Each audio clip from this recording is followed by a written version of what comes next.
जैसा कि आप लोग पढ़ चुके हैं विंध्य पर्वत श्रेणी, अरावली पर्वत श्रेणी और सतपुड़ा श्रेणी। आज हम आपको बात करेंगे पूर्वी घाट और पश्चिमी घाट और नीलगिरी पर्वत श्रेणी। यानी आपको दक्षिण भारत का समस्त जो पहाड़ी क्षेत्र है आप लोग को मैं पूरी व्यवस्थित तरीके से समझाऊंगा और कहाँ से क्वेश्चन पुट अप होते हैं वो चीज़ मैं आपको बताऊंगा। थोड़ा आप ध्यान दीजिए। आप एग्ज़ाम का डेट काफ़ी आ चुका है, बहुत से एग्ज़ाम आने वाले हैं। आप लोग फोकस होकर मेहनत लगाइए, माँ बाप के सपनों को पूरा कीजिए और छोटी छोटी चीज़ों को याद कीजिए। काश हो सकता है ये पेपर में आपके आ जाए, तो आपको ये ना हो कि हमने ये चीज़ नहीं पढ़ा है। ध्यान दीजिए। हम बात करेंगे पश्चिमी घाट के विषय में। पश्चिमी घाट हमारा, देखिए ये भारत है, बोर्ड पे जगह कम पड़ गई है, इसके वजह से मैं आपको इतने के ही विषय में बता सकता हूँ। फिलहाल वो समझने लायक है आपको। देखिए भारत के दक्षिण क्षेत्र में आपका जो प्रायद्वीपीय क्षेत्र है, एक साइड में बंगाल की खाड़ी है, एक साइड में अरब की सागर की खाड़ी है। तो ये जो दो साइड है, जो अरब सागर के क्षेत्र के साइड में उसको हम पश्चिमी घाट कहते हैं, और जो बंगाल के साइड में खाड़ी है उसको हम कहते हैं पूर्वी घाट। और जो दोनों पर्वत श्रेणी को लाकर मिलाते हैं जिस स्थान पे, उसको हम नीलगिरी कहते हैं। नीलगिरी कहते हैं। ठीक, तो आप यहाँ पे जानिए सबसे पहले पश्चिमी घाट। पश्चिमी घाट क्या है? यह भारत की दूसरी, क्या है? यह भारत की जो है दूसरी सर्वाधिक लंबी श्रेणी है। आप इस बात को समझ सकते हैं मैं क्या कहना चाह रहा हूँ। यह भारत की दूसरी सर्वाधिक लंबी श्रेणी है, जिसकी लंबाई कितनी है? 1650 किलोमीटर। ठीक, और इसकी जो औसत ऊंचाई है वो आपका कितना है? 1200 मीटर। आप समझ सकते हैं इस सब चीजों को। पश्चिमी घाट जो है ये भारत की दूसरी सर्वाधिक लंबी श्रेणी है। लंबी श्रेणी का मतलब आप समझ रहे हैं मैं किस चीज की बात कर रहा हूँ। आपने हिमालय पर्वत श्रेणी को जिस तरह से पढ़ा था, उसके बाद से अगर भारत में कोई और श्रेणी श्रृंखला में है तो ये आपकी पश्चिमी घाट का जो है क्षेत्र है, जिसकी लंबाई कितनी है? 1650 किलोमीटर और औसत ऊंचाई जो है 1200 मीटर है। दोस्तों इसके बाद देखिए इसकी सबसे ऊंची चोटी। आप इस चीज को देखिए, बहुत जो मेन क्वेश्चन आता है मैं उसी पर लाइन क्लियर करूंगा, क्योंकि आपको पेपर पास करना है, ना कि इसके विषय में पूरी तरीके से ज्ञाता बनना है। तो इसकी जो है सबसे ऊंची चोटी जो है अनाईमुड़ी। क्या नाम है? अनाईमुड़ी। जो इसकी लंबाई जो है कितनी है? हाइट इसकी कितनी है? हाइट इसकी जो ऊंचाई है कितनी है भाई? ऊंचाई 2600 कितना है? 95 मीटर है। तो आपको ये 2695 मीटर भी याद कर सकते हैं। ज्यादातर क्वेश्चन पूछता है दक्षिण भारत की सबसे ऊंची चोटी कौन सी है? अनाईमुड़ी है। और पूछ लेता है कि किस श्रेणी के किस पर्वत पर स्थित है, किस पहाड़ी पर स्थित है, तो उसका नाम है क्या? अन्नामलाई श्रेणी पर स्थित है। ये क्वेश्चन बहुत ज्यादा आता है पेपर में। दक्षिण भारत के पर्पज से एक क्वेश्चन ये आपका आता है कि सबसे ऊंची चोटी दक्षिण भारत की कौन सी है? अनाईमुड़ी है। इसकी हाइट कितनी? 2695 मीटर है। और ये किस पर्वत श्रेणी पर स्थित है? तो अन्नामलाई पर्वत श्रेणी पर स्थित है। अब इसके बाद जो है आपका, देखिए मैंने यहाँ पर बताया था जो अरब सागर की खाड़ी के साइड में जिस तरफ है उसको हम पश्चिमी घाट कहते हैं। पश्चिमी घाट को भी दो भागों में क्या किया गया है? बांटा गया है। कहां से बांटा गया है वो भी बताएंगे, और क्या क्या है, कैसा है वो भी देखिए। पश्चिमी घाट को दो भागों में बांटा गया है, जिसको हम पश्चिमी घाट को सह्याद्री के नाम से जानते हैं। पूरे पश्चिमी घाट को हम क्या जानते हैं नाम से? सह्याद्री के नाम से।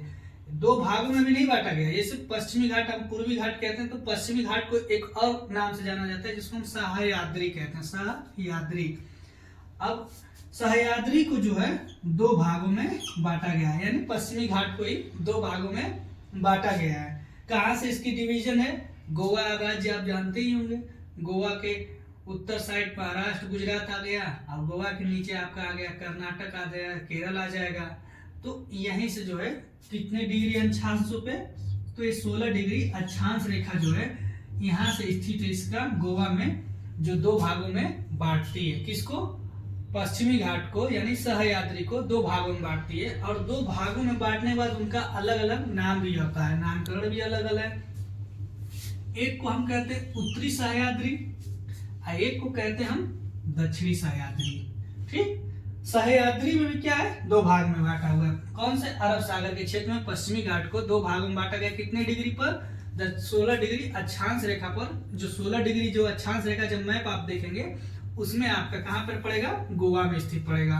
तो गोवा में जो है आपका उसके ऊपर जो है उत्तर साइड में जो है आपका उत्तरी सह्याद्री कहते हैं। जो उत्तरी सह्याद्री में जो पर्वत श्रेणी है, जो सबसे बड़ी है पर्वत श्रेणी, उसको हम क्या नाम से जानते हैं? कलसुबाई। क्या नाम है? कलसुबाई। जिसकी लंबाई कितनी है, ऊंचाई कितनी है? 1646 मीटर। कहाँ पे स्थित है? महाराष्ट्र में।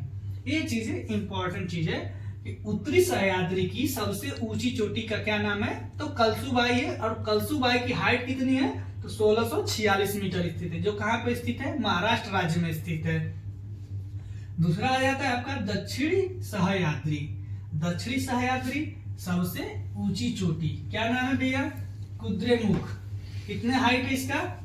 1892 क्या मीटर। कहाँ पे स्थित है? कर्नाटक में। आपको हमने बता दिया कुद्रेमुख कहाँ पे स्थित है। तो आपका कुद्रेमुख है दक्षिणी सह्याद्री में। कहाँ पर स्थित है? दक्षिण सह्याद्री में, कर्नाटक में स्थित है। ये सबसे ऊंची चोटी है कुद्रेमुख। ठीक, अब देखिए पश्चिमी घाट में वन का प्रकार, क्योंकि पश्चिमी घाट में सबसे ज्यादा क्या है? आपके वर्षा होती है किनारे पर पश्चिमी घाट पर। क्योंकि ये सब मानसून की जब प्रक्रिया हम पढ़ाएंगे तो उसमें आपको बताएंगे पूर्वी घाट पश्चिमी घाट मानसून का डिवीजन कैसे होता है, कैसे बारिश सबसे पहले केरल तक पे पहुंचती है। तो ये चीज ध्यान रहे। तो वहां पर किस प्रकार के वन पाए जाते हैं? 16 प्रकार के।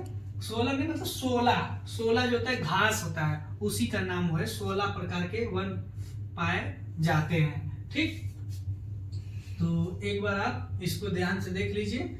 पश्चिमी घाट को ये भारत की दूसरी सर्वाधिक लंबी नदी श्रेणी है। ठीक, सॉरी, लंबी सर्वाधिक श्रेणी है जिसकी लंबाई कितनी है? 1650 किलोमीटर। औसत ऊंचाई जो है 1200 मीटर है। इसकी सबसे ऊंची चोटी जो है अनाईमुड़ी है, जिसकी हाइट कितनी है? 2695 मीटर है। कहाँ पे स्थित है? अन्नामलाई पर्वत श्रेणी पर स्थित है।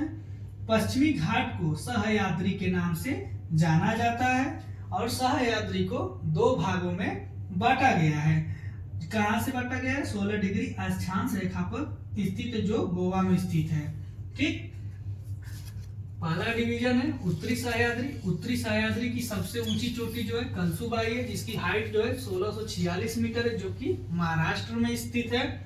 दूसरी जो क्षेत्र आपका बटा है दक्षिणी सह्याद्री, जो कि सबसे ऊंची चोटी कहाँ पे भैया? कुद्रेमुख। कहाँ पे पड़ता है? कर्नाटक में। हाइट कितनी है? 1892 मीटर।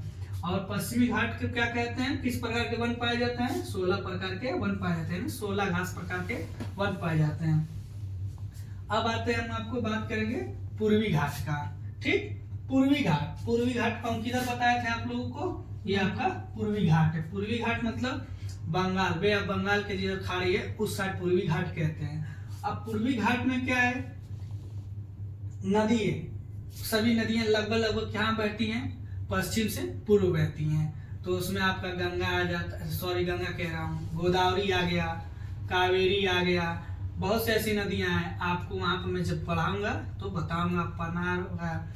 ठीक, तो आपका यहाँ पे देखिए पूर्वी घाट, यह नदियों के द्वारा कई जगहों पर क्या है? कटी हुई है। समझ रहे हैं? तो कृष्णा नदी, गोदावरी नदी आपका यहाँ पर इसी लाइन में सब पड़ता है। ठीक, तो नल्लामल क्या है? पहाड़ी है। कहाँ पर स्थित है? आंध्र प्रदेश में और तेलंगाना में। जैसे सीक्वेंस जब आएंगे आप किस से? उत्तर साइड से आप किधर आएंगे? दक्षिण साइड में। किस में? पूर्वी भाग में। तो वहां पे जो है नल्लामल की क्या है? पहाड़ी स्थित है। कहाँ पर? दो राज्यों में स्थित है। पहले आंध्र प्रदेश ही तेलंगाना था। ठीक, अब 2014 में विभाग हो गया तो उसके हिसाब से अलग अलग नाम दे रहा है। आंध्र प्रदेश और तेलंगाना राज्य में स्थित है। कौन सी पहाड़ी भी है? नल्लामल। इसके बाद आपका आता है वेलिकोंडा और पालकोंडा, ये भी पहाड़ी है। इसका कहाँ क्षेत्रफल है, और ये देखिए आंध्र प्रदेश में स्थित है। कौन सा? पहाड़ी वेलिकोंडा और पालकोंडा। इसी तरह जवादी और सेवराय पहाड़ी स्थित है। कहाँ पे स्थित है? ये तमिलनाडु में स्थित है। ठीक, इसके बाद ये आपका जिंदागढ़ और विशाखापट्टनम, ये जो है आंध्र प्रदेश में स्थित है। और एक जो है महेंद्रगिरी, ये उड़ीसा में स्थित है। तो सबसे पहले उड़ीसा पड़ता है राज्य के क्रम में, आप उत्तर से आएंगे दक्षिण की तरफ में, तो उड़ीसा में कौन सी स्थित है? महेंद्रगिरी उड़ीसा में स्थित है। उसके बाद आपका सीधा आ जाएगा जिंदागढ़ और विशाखापट्टनम आंध्र प्रदेश में स्थित है। वेलिकोंडा और पालकोंडा ये भी आंध्र प्रदेश में स्थित है। जवादी और सेवरा जो है तमिलनाडु राज्य में स्थित है। नल्लामल ये भी आंध्र प्रदेश और तेलंगाना राज्यों में स्थित है। ये चीज ध्यान में रखना है। अब पूछता है क्रम से, तो क्रम से देखिए मैं आपको बता दे रहा हूं, एक बार अपना आप लोग